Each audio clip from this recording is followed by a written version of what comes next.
이제 지방선거가 얼마 남지 않게 다가오고 있습니다. 이렇게 선거철이 되면은 의뢰 일어나는 현상들이 있죠. 자기가 오랫동안 몸담았던 당을 탈당을 해가지고 무소속으로 출마하거나 또는 다른 당으로 당적을 옮겨서 그 정당 후보로 나오는 것입니다. 그러는 과정 속에서 얼마 전에 참 입이 마르도록 칭송했던 자기 당의 지도자들을 아주 험한 말로 비방을 합니다. 그래서 사람들은 이 선거철을 배신의 계절이다 이렇게 이야기를 합니다. 왜 배신하는 것일까? 자기가 몸담은 정당에 실망을 느껴서 그럴 수도 있겠죠. 그 정당이 변질됐다든지 또는 큰 과오를 범해서 더 이상 나의 이상과 또 나의 정치적인 방향과 맞지 않는다. 그렇게 해서 나올 수도 있겠죠. 그렇지만 많은 경우를 보면은 그런 이유가 아니라 자기의 뜻과 욕망이 좌절됐기 때문이에요. 거기서 원하는 공천을 받지 못하거나 자기가 후보자로 선출이 되지를 못했습니다. 뭐 정인이, 자윤이, 민인이 그렇게 하면서 거창한 구호와 명문을 내걸지만 대체로 그런 것보다는 자신의 정치적인 야욕이 첫째입니다. 그래서 그것이 꺾이면은 철새가 되고 배신하는 것도 손바닥 뒤집듯이 쉽게 하는 것입니다. 자, 우리는 여기 예수 그리스도의 십자가 사건에서도 그런 모습을 보게 됩니다. 빌라도의 법정에 몰려든 수많은 유대인들이 예수를 십자가에 못 박으라고 거칠게 몰아세우고 있어요. 빌라도는 주저하고 있어요. 그 주저하는 빌라도에게 자기를 왕이라고 하는 자를 가만 놔둔다면은 그거는 가이사에 대한 반역이다. 이렇게 다그칩니다. 마치 유대인들이 자기들은 가이사에게 아주 충성하는 사람인 것처럼 거짓말을 하는 것입니다. 빌라도는 유대인들이 이렇게 거칠게 나올 줄을 예상하지 못했어요. 단지 대제사장들이 예수를 시기해가지고 이렇게 넘긴 것으로 생각을 했어요. 그래서 채찍질을 좀 심하게 해가지고 피투성이 된 모습 보여주면은 민심이 불쌍히 여기고 잠잠하리라 생각했습니다. 그런데 이 유대 군중은 훨씬 더 격해 있었어요. 잘못하면 밀란이 날 조짐이 있었습니다. 물론 배후에는 이들을 선동하는 대제사장과 장로들이 있었죠. 그러나 단순히 선동 때문만이 아니라 유대인들 스스로가 매우 적극적이었습니다. 도대체 여기에 이 유대인들은 어떤 사람들인가? 어떤 신학자들은 예수님이 예루살렘 성에 입성할 때 그를 열렬히 환영했던 유대인들과 여기에 있는 유대인들은 전혀 다르다. 열렬히 환영한 유대인들은 갈릴리에서 예루살렘을 방문하기 위해서 온 순례자들이다. 그리고 여기 지금 예수님을 십자가에 못 박으려고 하는 사람은 예루살렘에 살고 있는 유대인이다. 이렇게 분류를 합니다. 자, 그런데 우리가 이렇게 분류할 수 없어요. 예수님은 갈릴리에서뿐만 아니라 이 예루살렘에서도 많은 사역을 했습니다. 말씀도 전하고 병도 고치고 기적도 행했어요. 그래서 많은 사람들이 그를 쫓았습니다. 자, 당시에 예수를 따르는 대부분의 유대인들, 특히 이 무리, 성경에서 무리라고 부르는 사람들을 우리가 한번 좀 주목을 해봐요. 우리는 그것을 성경 구석구석에서 살필 수 있을 것입니다. 물론 유대인들 중에는 자기 이해관계가 얽혀서 처음부터 예수를 싫어하는 사람들도 있었겠죠. 그러나 그 당시 우리가 성경을 보면은 대부분의 사람들이 예수 그리스도에 대해서 호감을 가지고 따랐던 장면들을 보게 됩니다. 이 무리들은 유대 전역에서 몰려왔어요. 우선 예수님에게 나타나는 이 기적의 소문이 그들의 발걸음을 이곳으로 향하게 했습니다. 온갖 병들이 치유되다 보니까 수많은 병자들이 몰려왔죠. 귀신 들린 사람들이 예수님 찾아왔습니다. 예수님은 그에게 말씀을 듣고 병 고침 받기 위해서 몰려든 수많은 사람들, 특별히 5천 명이 넘는 사람들이 먹을 것이 없는 것을 보시고 오병이어를 가지고 기적을 일으켜서 그들을 먹이셨어요. 남은 조각만 12광주리가 됐다고 했습니다. 사람들은 특별히 이 오병이어의 기적을 보면서 이분이 정말 우리의 당면한 경제적인 문제, 배고픔의 문제를 해결할 수 있다 이렇게 생각하고 예수를 왕으로 세우려고 했다 그랬습니다. 사람들이 나를 누구라 하느냐 이렇게 물었을 때 어떤 이는 엘리야라 그럽니다. 어떤 이는 세례 요한이라 그러고 에레미야라 그러고 선지자 중에 하나라고 합니다. 자, 이렇게 사람들이 이야기를 하고 있었던 것은 예수님을 대단한 분으로 알고 있는 거예요. 인간으로서는 정말 대단한 분으로 인정하는 거죠. 그는 하나님 보내신 귀한 종이다 라고 하는 그런 생각이죠. 자, 여기에 제자들처럼 예수를 그리스도입니다 이렇게 고백하는 사람도 있었고, 예수를 다윗의 자손이라고 부르면서 그를 그리스도로 여기는 사람들도 있었음을 우리가 성경에서 봅니다. 이처럼 당시에 사람들에게 예수님은 대단한 존재였어요.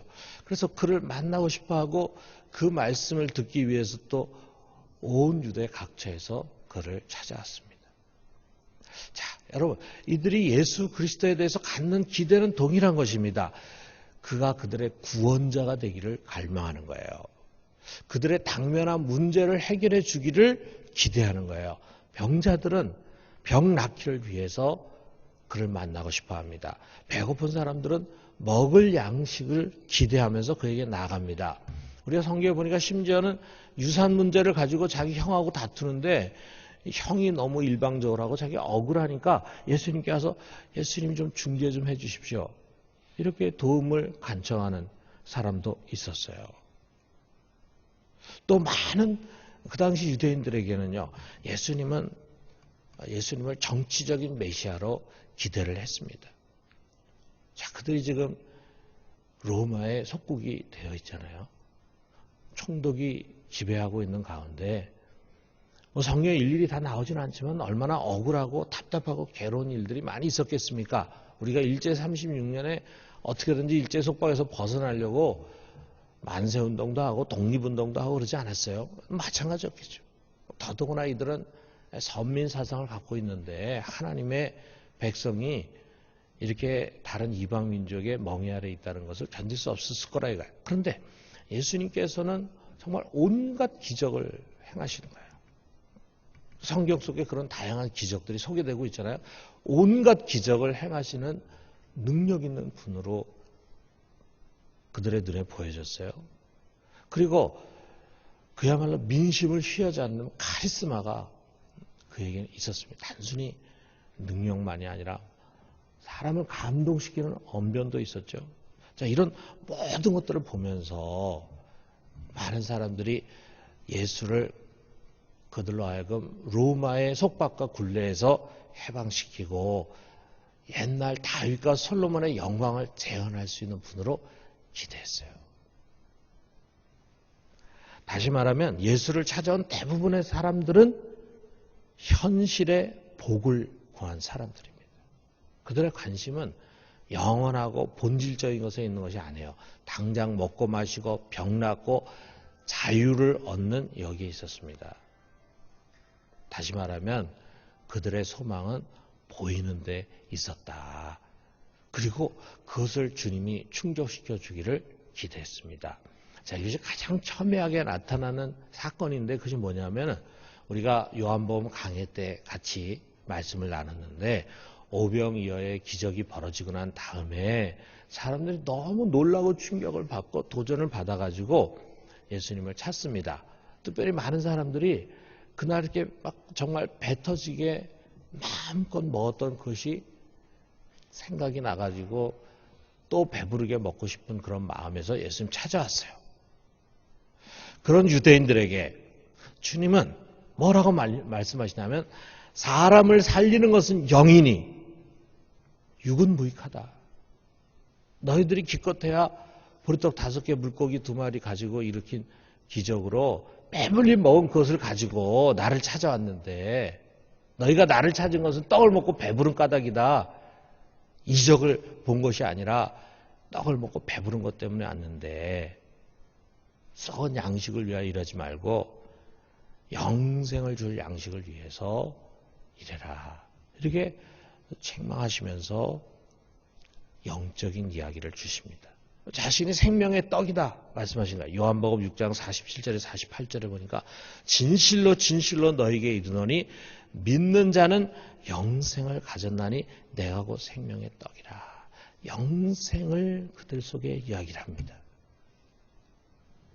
영생을 주는 것이 하나님의 뜻이다 이거죠. 당장에 먹고 배부르는 것이 하나님의 뜻이 아니라 너희 속에 영생을 주려는 것이 하나님의 뜻이다. 요한복음 6장 40절에 내 아버지의 뜻은 아들을 보고 믿는 자마다 영생을 얻는 이것이니 마지막 날에 내가 이를 다시 살리리라.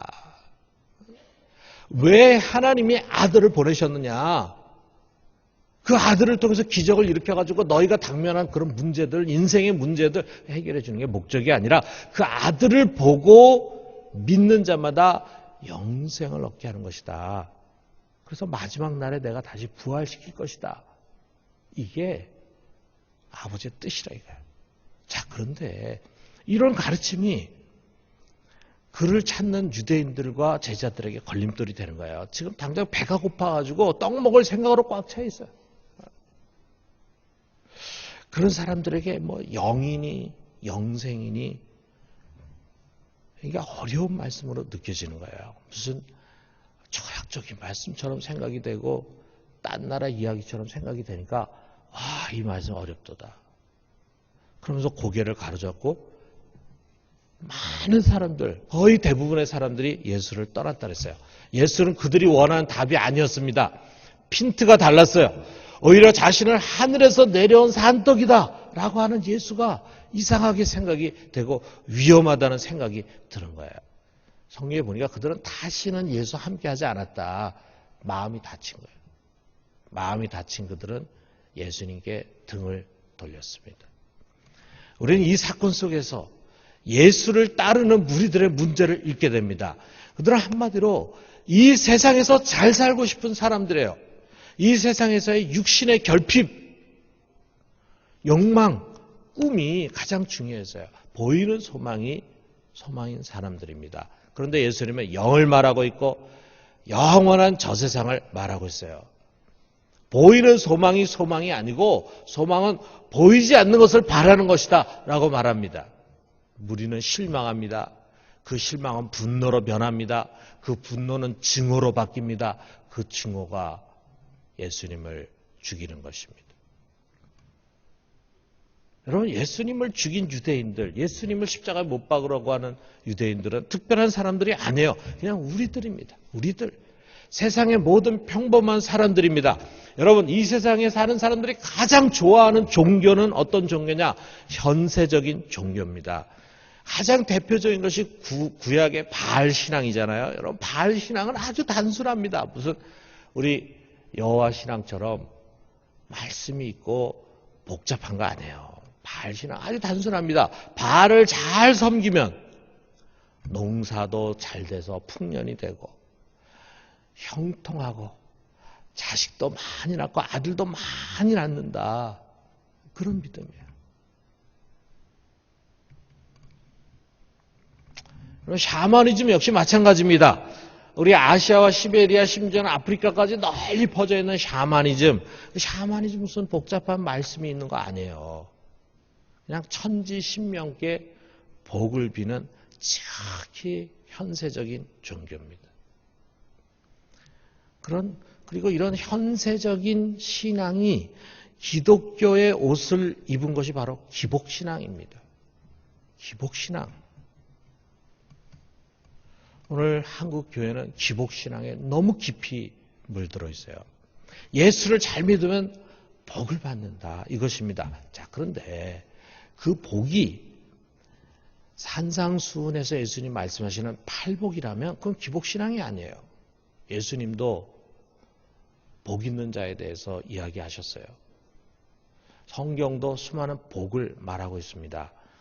그런데 예수님께서 우리에게 가르쳐 주신 복 있는 자는 하면서 말씀하신 팔복, 그 복을 갈망하고 그 복을 받기를 원한다면요, 그건 전혀 기복신앙이 아닙니다. 그런데 오늘날 우리가 교회에서 선포하는 복이라는 것이 그런 복이 아니라 이거예요. 삼박자 구원이 가장 대표적인 거예요. 영혼이 잘 되면, 하나님 잘 믿으면 병이 낫는다. 범사가 형통해진다. 하나님 잘 섬기면 물질의 축복이 임한다. 세상에서 잘 되고 성공하는 것이 좋은 신앙의 척도, 그런 생각이 돼. 여러분, 이것은 자기의 배만 채우는 것이고 십자가의 원수입니다. 주님이 가신 십자가의 길과 주님이 우리에게 초청하는 십자가의 길과는 반대가 되는 길입니다. 여러분, 누구나 다 거의 예외 없이 처음에는 현세적인 문제를 가지고 신앙의 문을 두드리죠. 주님을 찾죠. 당연한 것이죠. 병 고침 받으려고 하고 자기가 경제적인 어려움과 가난에 몰려있을 때 그 문제 좀 해결받고 싶고 자기 가정에 있는 문제, 여러 가지 다양한 문제를 가지고 하나님을 의지해서 구원받기 위해 나오는 거 당연합니다. 그런데 거기에 계속 머물러 있으면 안 돼요. 예수님을 찾아 나온 사람들도 다 마찬가지예요. 자기의 당면한 문제를 가지고 그 당시에 예수님 찾아 나왔어요. 그러나 거기에 머물렀을 때 그것은 그들에게 거침돌이 됩니다. 여전히 문제 해결의 쳇바퀴에 갇혀 있다 보면 벽에 부딪히고 결국 시험에 들게 돼 있어요. 믿음을 떠날 수도 있습니다. 그것이 목적이 되고 그것이 우선이 되면은 안 됩니다. 왜 그렇습니까? 복음은 그것이 아니기 때문에요. 기도했더니 응답받고 문제가 해결됐다. 여러분, 이것이 복음이 아닙니다. 예수님의 가르치는 것은 십자가의 복음이에요. 십자가에서 찢기신 살을 먹고 거기서 흘리신 피를 마셔서 영생을 얻는 것입니다. 이렇게 거듭난 영혼에게는 부활 후에 있게 될 영광이 소망이에요. 우린 그것을 소망으로 삼는 사람들이에요. 우리에게 이처럼 영원한 생명을 주신 우리 주님께 감사하면서 그분을 사랑하면서 마지막 날에 내가 너희를 살리리라 하는 주님의 약속의 말씀 붙들고 부활의 소망을 가지고 부활한 뒤에 이 세상의 언어로는 표현할 수 없는 황홀한 기업과 유산을 받고 영광을 누리는 그 삶을 소망으로 삼고 살아가는 사람이에요. 여러분, 우리의 믿음은 보지 못하는 것을 바라는 것이고 그러면 참음으로 기다리는 것입니다. 세상에서의 영광이 아닙니다. 예수 믿으면 만사 형통이 아닙니다. 오히려 세상에서 복음을 위해 고난을 받기를 주님은 명하고 있습니다. 그러므로 예수님은 자신을 따르는 무리들에게 자신이 좋다고 자기를 쫓아오고 자기에게 무엇인가를 기대하고 구원을 갈망하면서 나오는 무리들에게 예수님께서 주시는 말씀은 23절에 있는 이 말씀이잖아요. 우리 같이 한번 읽어봅시다. 또 무리에게 이르시되 아무든지 나를 따라오려거든 자기를 부인하고 날마다 제 십자가를 지고 나를 따를 것이니라. 자, 우리가 여기에 생략이 돼 있지만 베드로가 주는 그리스도시요 살아계신 하나님의 아들입니다라고 고백을 한 다음에 예수님이 자기가 십자가 질 것을 이야기하니까 베드로가 깜짝 놀라면서 당신은 그리스도인데 어찌 그런 일이 당신에게 일어날 수 있습니까? 라고 말리다가 사탄아 내 뒤로 물러가라. 내가 하나님의 일을 생각지 않고 사람의 일을 생각하는도다. 그 내용의 이야기잖아요. 그러고 난 다음에 제자들 향해서 주신 말씀이 바로 이겁니다. 내가 그리스도라고 너희들이 믿는데 너희들이 생각하는 그런 세상에서의 판타지하고 영광받는 그거 아니다. 너희가 가야 할 길은 그런 길이 아니다 이거죠.